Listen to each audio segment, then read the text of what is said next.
اعوذ باللہ من الشیطان الرجیم بسم اللہ الرحمن الرحیم۔ علی ٹی وی آفیشل کے معزز سامعین، السلام علیکم ورحمۃ اللہ وبرکاتہ۔ تو دوستو، آج آپ کے سامنے ایک چھوٹی سی گزارش کرنے حاضر ہوا ہوں۔ جو گزارش ہے وہ کشمیر کے حوالے سے ہے۔ آپ کو تو یہ پتہ ہی ہوگا کہ 1947 میں جب پاکستان اور انڈیا آزاد ہوئے تھے، علیحدہ علیحدہ ملک ہوئے تھے، تو کشمیر کا تنازع جو ہے وہ برطانیہ ہمارے پاس ایسا چھوڑ گیا تھا جس کی وجہ سے پاکستان اور ہندوستان آپس میں لڑتے رہے، اور انہوں نے کچھ قراردادیں بھی پاس کی ہیں جس کے اندر بتایا گیا ہے کہ کشمیر جو مقبوضہ کشمیر ہے اس کو حق رائے دہی کی اجازت دینی چاہیے۔ یہ بھی ثابت ہو گیا ہے کہ کشمیر کے اندر 20,000 خواتین کی عصمت دری ہوئی ہے۔ یہ بھی ثابت ہو گیا ہے کہ نوجوانوں کو سیدھی گولیاں ماری گئی ہیں۔ یہ بھی ثابت ہو گیا ہے کہ بوڑھوں کو گاڑیوں کے پیچھے باندھ کر گھسیٹا گیا ہے۔ یہ سارا کچھ ثابت ہونے کے بعد بھی اقوام متحدہ جو ہے وہ کشمیر میں حق رائے دہی نہیں کروا سکا، کیونکہ اقوام متحدہ جو ہے وہ صرف اور صرف منافقت ہے۔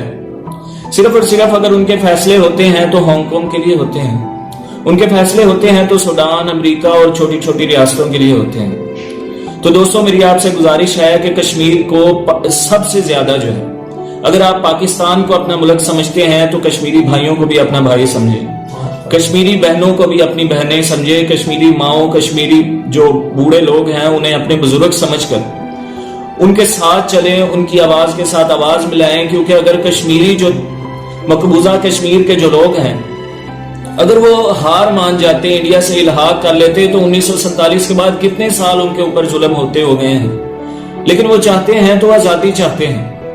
تو دوستو، 5 فروری کو زیادہ سے زیادہ کشمیر کے ساتھ اظہار یکجہتی کیجیے، زیادہ سے زیادہ کشمیر کے ساتھ اظہار یکجہتی کے لیے جلوسوں میں شامل ہوئے، تاکہ ہمارے حکمرانوں کو یہ باور ہو سکے کہ پاکستانی عوام جو ہے وہ کشمیری عوام کے ساتھ کھڑی ہے۔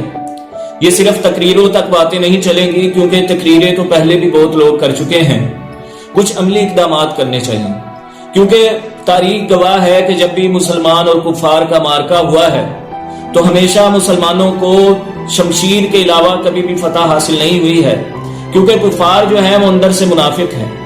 آپ نے یہ دیکھا ہوگا، یہ سنا ہوگا کہ سلطان صلاح الدین ایوبی کے دور میں پوری جو عیسائی، یہودی، یہ سب مل کر مسلمانوں کے خلاف سامنے آئے تھے۔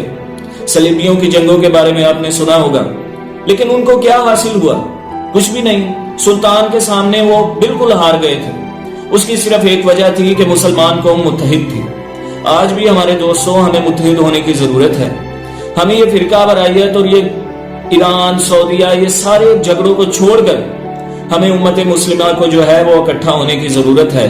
اگر میرے پاس آج ٹائم ہوتا تو آپ کی آنکھیں نم ہو جاتی فلسطین کی باتیں سن کر، فلسطین کے اندر ہوئے ظلم و ستم سن کر، شام کے اندر ظلم و ستم سن کر، کشمیر کے اندر، مصر کے اندر ظلم و ستم سن کر مجھے معلوم ہے کہ آپ کی آنکھیں نم ہو جاتی۔ تو دوستو، یہ 5 فروری کا جو دن ہے، یہ ہمیں کشمیریوں کے ساتھ زیادہ سے زیادہ اظہار یکجہتی کرنی چاہیے۔ تو دوستو، کومنٹ کر کے ہمیں ضرور بتائیں کہ آپ کشمیریوں کے ساتھ ہیں۔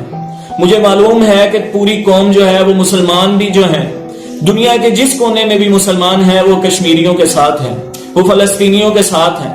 تو دوستو، ہمارے چینل کو زیادہ سے زیادہ سبسکرائب کیجئے، ویڈیو کو لائک کیجئے اور بیل کے آئیکن کو بھی دبا دیجئے، تاکہ ہر جو آنے والی ویڈیو ہے وہ آپ کو سب سے پہلے ملتی رہے۔